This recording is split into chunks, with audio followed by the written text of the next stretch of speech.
Like I change my time schedule 3 times a week. Oh wow, that must be really hectic though. Yeah, true.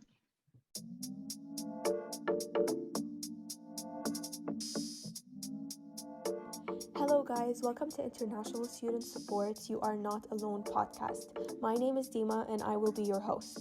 In today's episode, we'll be speaking to Xinyuan from China about online learning. Hi, everyone. Today's podcast is going to be about online learning, specifically from an international student's point of view. Today, we have a guest who will be sharing her experience with us, as well as my colleague Iman, who's also abroad. So hopefully, whoever listens to this podcast relates to one of the stories or experiences each of our guests is going to share. So first, we're going to start with our guest introducing herself. So you can go ahead. Hello, everyone. I'm Anita Xu, and I'm currently in my third year in Canada. I'm in IVHBA program, and my main focus is on finance and marketing industry. It's really nice to be here today. Thank you so much, Anita, for taking the time and joining us on today's podcast. I just have like a quick question. So are you currently in Canada or abroad? Oh yeah, I'm currently in China with a time difference of 13 hours. Wow. Okay, so I guess this topic is gonna be more interesting now, as like 13 hours is a huge gap. So we will be getting like a really good experience from you. Yeah, that's Okay, true. so with a like a very broad question, how are you finding online learning so far? Yeah, that's a good question. So in general, I find it went well for me. I find the most important thing is just to have the right time schedule for yourself. Um, there are obviously drawbacks for online classes that I Mm-hmm. feel also feel isolated and not get to see my friends. But I also got to connect with other virtual students. We get to set learning teams and have group chat to check in with each other weekly. I feel that will um, like relieve my loneliness. Oh yeah, Amazing. I You feel that seem isolation part as well because it's like you don't really know your professors, especially as like a first year for me. Like you're Mhm. kind of away, you don't really know everyone, but like you're just doing everything by yourself. So I feel that 100%. Yeah, but honestly, Mhm. like based on what you've just told us, you seem to like have things under control and like you're actually like trying to make this a better experience for yourself. So how many of your classes are synchronous? Like are the majority synchronous or asynchronous? Yeah, so all of my classes are synchronous. Ivy has a basic schedule, whether it's from 8 to 1 or 9 to 2. So like all of them are synchronous, and I like each class is 80 minutes. Okay. And also, And like yeah, sorry, go ahead. sorry, I guess I this is hate one of Zoom for that. yeah, absolutely. So like we have policies to turn our videos on during the synchronous classes, and I guess it's same for the Western main campus that there are increased opportunities to have breakout rooms during classes. That's good. And I feel like having these breakout rooms really like kind of encourage this interaction with other students as well. And it makes it feel more of like an in-person experience. Yeah, that's true. Okay, so based on your schedule, how is your like your time like your sleeping schedule going with like the whole online learning and like just the way you've organized your time? Are you getting like enough sleep? Like talk to us more about like the 13-hour difference and the way it affected your like sleep schedule. Yeah, I'm so glad that you asked. So, um, I have two set schedules. One is for daily life, and one is for when I have 48-hour report.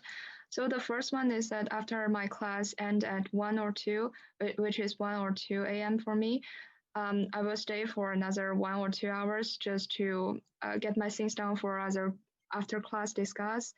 and so I will get to sleep at 4 a.m. and I will have 8 hours of sleep and get up the other day on 12. Um, so I just want to make sure that I have enough sleep so that my energy and effort will be at the best level. Yeah. And then for the 48-hour report, because we have a group of 6 or 5, so I want to make sure that the team efficacy will be maximized. So at that time, I will like fully follow the EST schedule, just to make sure that I can better coordinate with my teammates. But another point for international student, like if you have similar group project, it's okay to negotiate with your team partner. Like I find that they feel like they will understand that we are all going Definitely, through. yeah. Yeah. So like you're trying to say that they're cooperative when it comes to like discussing like the time difference, and like they're super understanding with adjusting their times based on yours. Yeah. I feel like there is really respect that I'm doing this thing, and like they really understand, and sometimes they are willing to coordinate their time with mine. And it's just for me personally, I don't mind staying up late and like changing my time real quick. So So like has like sleeping late at like 4 a.m. in the morning, has it affected you in any way, or like is getting the 8 hours of sleep, regardless of whether it's like from 4 a.m. to like 12 or like earlier, is that like enough for you? Like do you find that your body has adjusted to that and like you're okay with it? yeah. Honestly, my hair is falling because of this, but otherwise I feel pretty good. Like my thoughts are active after 8 hours of sleep, so like that's adequate for me. Okay, so like you're always trying to make sure you get this 8 hours of sleep, regardless of whether you sleep at like 4 or earlier, right? Yeah, that's right. And also there are sometimes there are like info sessions and calls that will um because this is not the time that I can manage, so sometimes it Mm-hmm. will be like at 5 or 6. So then I will like have a 2 hour nap in between and then have another 6 hours sleep afterwards. So I mean like basically as long as you have 8 hours of sleep, I will find that's good.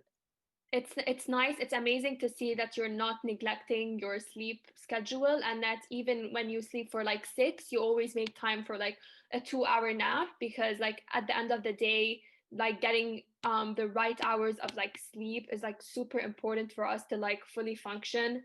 I often find myself neglecting my sleep schedule and like sleeping really late and waking up like super early, not getting the 8 hours, and then like you said, my productivity levels really go down. And then I think like I'm recently just discovering that okay, like you should get like for example 7 to 8 hours of sleep, as long as like it's letting you be productive. Yeah, that's really good. So It's good that you guys are taking care of yourself. yeah, I just wanted to ask you, Iman, Oh, how are you managing your like sleep schedule, and how is it working out for you with the 8-hour time difference? honestly, it's not too bad. Like compared to other people, it's not as bad because I only have like two synchronous classes, and like I picked them in like earlier in the day. So for me, I'd have it in the evening around. So like my last synchronous class is like at 9 p.m. So it's Mm-hmm. not too bad for me. I'm not sleeping too late. I eventually do sleep at like 1 or 2 a.m. max, and then I get up pretty early. And I like the time difference sometimes because it lets me work in the morning and like get some of that stuff done and then go to class. So it gives me that like grace time where like everyone's asleep. So I get like EST Yeah. time. So yeah. Yeah, Oh definitely. So yeah. like, yeah.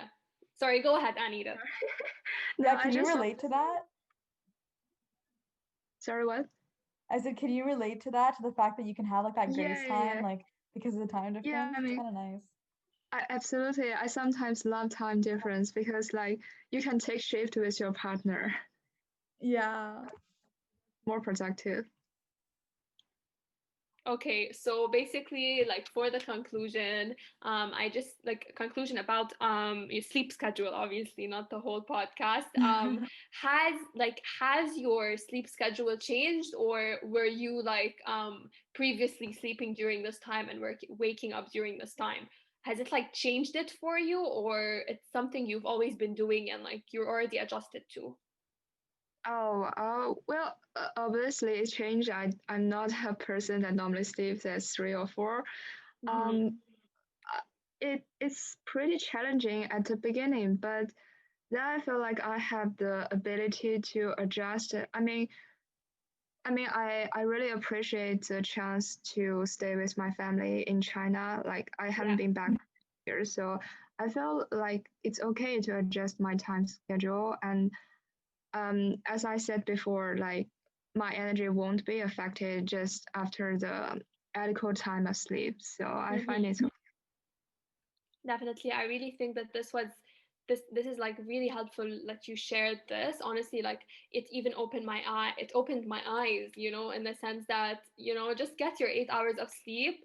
Of course, like sleeping earlier is better, but like eventually, like as long as you're getting the 8 hours of sleep, it's all that matters. So thank Yeah, you for that's sharing that. So is online learning causing you any sort of anxiety in any form? just like you said, like you are talking to a camera and it feels like someone is looking at you. So Mm-hmm. there is a level of anxiety. Like sometimes I don't know how to adjust my hand movements, and because we need to turn our videos consistently on, like you just worry about that you might do some gestures that's suspicious or like Suspicious, yeah. not, yeah, suspicious, or Yeah, like that's not sometimes, like when you do an interview through Zoom, you just become more anxious because you're afraid that you might do some unintentional movements that's not appropriate. 100%. I 100% agree with you. Yeah, so you start becoming like super anxious and like worried and stressed, and like this kind of like takes away from your focus on the exam, which is like honestly really annoying, but like it is what it is, right? So Yeah, we have to like get used to this at least for the meantime. Other than absolutely. that, other than that, is there like any like are you feeling anxious about anything else? Like having the Zoom calls, maybe like because some people are not comfortable turning on their like camera, which is like completely fine, maybe like, or like unmuting themselves. Does this make you feel like uncomfortable to a certain extent or anything like that? At the beginning, I'm not so used to like this kind of, you need to consistently mute and unmute, and but like Ivy has the, like they need to record all your contributions, so I'm doing Yeah, you this have to. like a survival pressure. Like you Okay. no grades. So Um, I want to ask you like a question. Sorry to cut you off, but I don't want to like move on from the point. Would you have like turned on your camera or like contributed if it wasn't for grades, or like it's basically just like the grades that has pushed you to do so? well, sort of like well, it depends. Like if Yeah. there are classes that I'm really interested to, I don't mind like turn my video Hmm. on to show that I'm more focused on this topic. Yeah. But other than that, like it's also good to turn your video off sometimes, just because you can like do some things at the meantime, because my class schedule is like we still have class at 12, so I feel it's a, like you can't get food at that appropriate time. It's a Yes. little bit annoying. Yeah, great point. Honestly, a great point. Like I can relate to that definitely. So yeah. One more question, like one of the many like few more questions we have. So is there anything you think that the university should do other than what it's like doing so far to make your like online experience better? Like is there anything you say like I wish Western did this rather than this, and then your online experience would have like improved if they have done that? So Yeah, that's a good one. Um, well, to start, I feel it's good if they not use product track. Use Zoom is more human and more convenient. And then just like I said, like I don't know if it's the same for other countries, but like for China, there are certain restriction um, to get access to resources abroad, and I hope like Western can provide certain services based on that, based on like internet connections abroad. It will be great if they can provide technical support.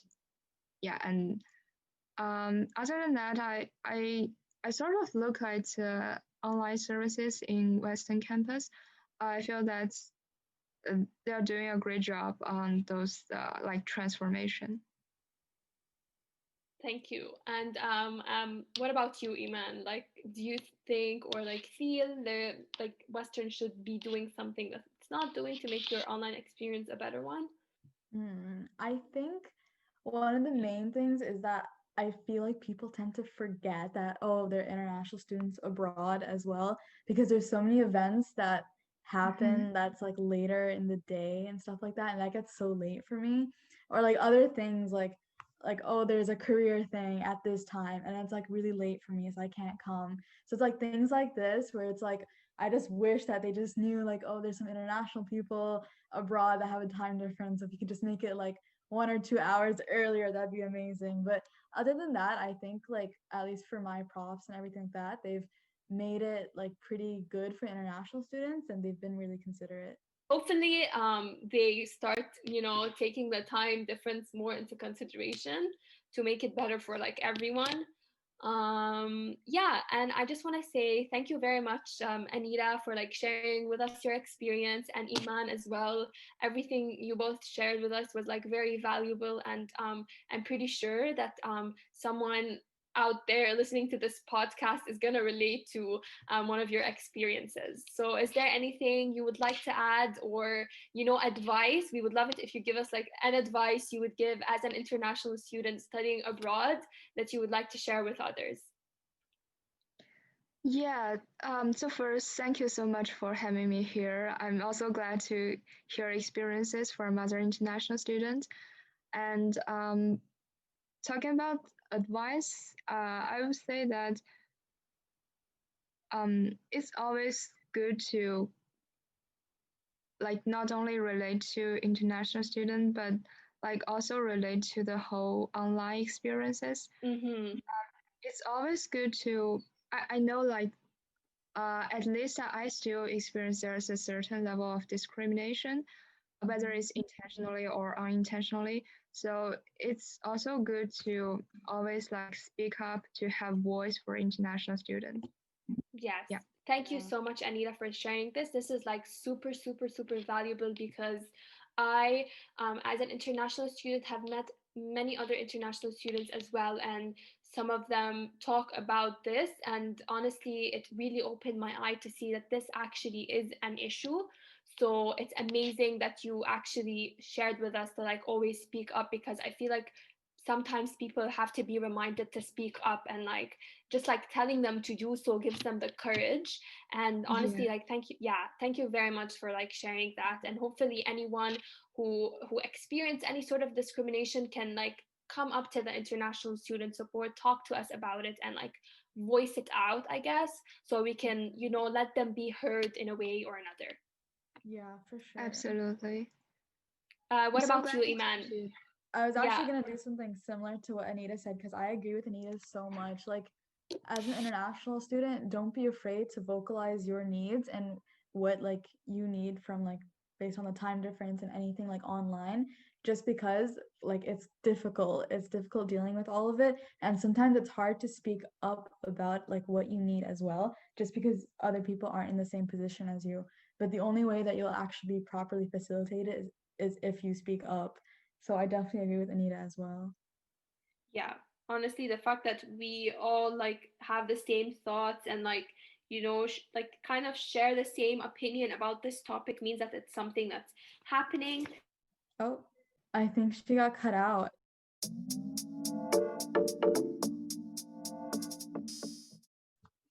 I'm sorry, guys. I have no clue what happened. Something must go wrong in every single Zoom meeting. Thank you guys so much for listening. Special thanks to Xinyuan for giving up her valuable time to speak to us. We hope this podcast made you realize you are not alone. Join us tomorrow to hear about Abhishek's experience with life in Canada as an international student. Also, don't forget to follow us on social media. We are on Instagram, Facebook, TikTok, and YouTube.